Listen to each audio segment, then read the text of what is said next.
Hey landlords, how do you handle it when you have roommates that want to swap? One goes away and new one comes in. Okay, so in this video, we are going to walk through the steps on how you can deal with that and some ways to kind of make it easier and worth your while as you're dealing with that situation. As always, I like to give at least one resource that you can use today to help you with your business. It just so happens today we're going to be talking about two of those resources. The first one's going to be the additional roommate addendum, and the other one's going to be the roommate release addendum or form that you can use to help you process these types of things.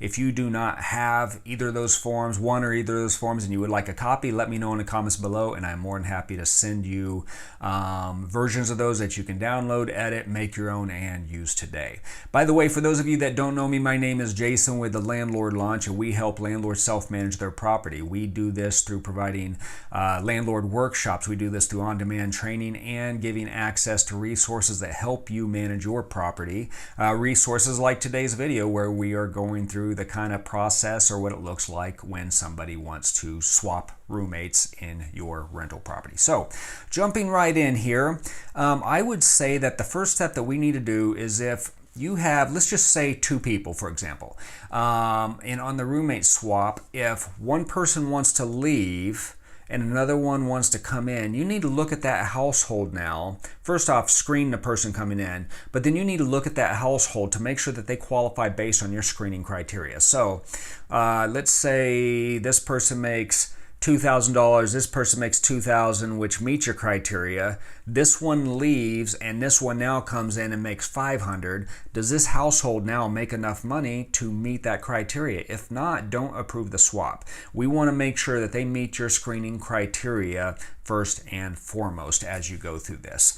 The second thing you are going to want to consider is how to handle the security deposit, and in different states this could vary a little bit, because if you collect the security deposit, you may be potentially held liable for paying out a certain portion of that deposit to the exiting tenant.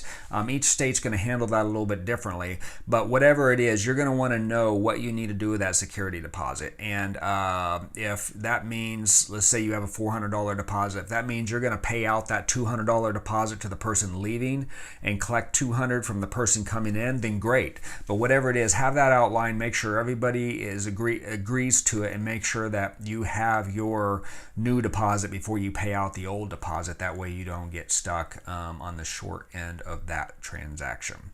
Let's see here. What's next? Make sure that this transaction is in writing, and that's where those tools come in. The first tool we're looking at is the additional roommate addendum.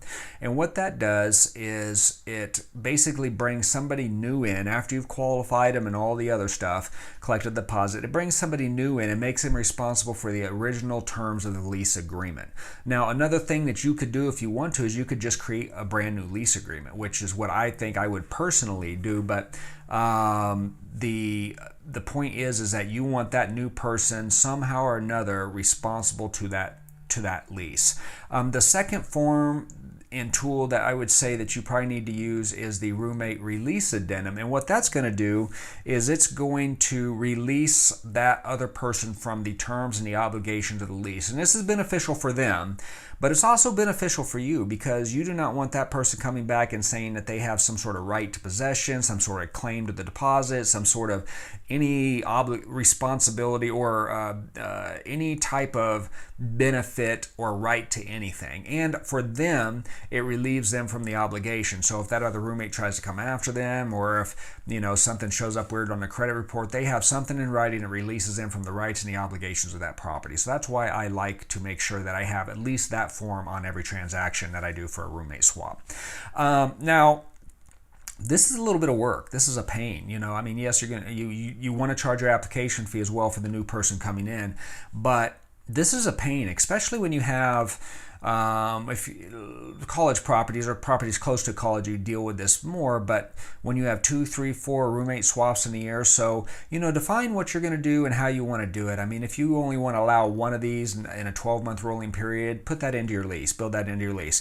I personally charge a fee when it comes to roommate swaps, and I mean, it could be $50, it can be $200, it can be $500, whatever it is. But that's going to take care of all the time and pain and hassle of you going through all of this preparing the new paperwork, getting them set up, releasing the other person. And again, it takes time, it takes effort, and it's a hassle. So get paid for that time and hassle if you're going to do that. And again, put that into the lease agreement, whatever that looks like. You know, that if you only allow 1 or 2 in a 12-month rolling period, how much are you going to charge for a swap?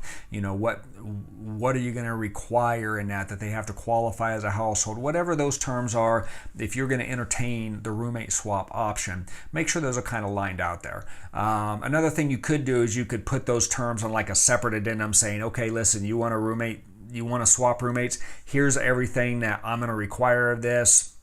Just sign off on that addendum. If they agree to it, then you can start your process as well. That way you don't have to, bloat your lease up if you don't want to do that. You can treat this as a separate situation. So, so that's what I have for today's video. And again, if you would like a copy of either of those forms, the additional roommate addendum or the roommate release addendum, let me know in the comments below. I will send that over to you. You can download it, you can edit, you can make it your own, you can use it as part of your business today if it helps you. So, thank you once again for watching this video. This is Jason with the Landlord Launch, and we will see you next time.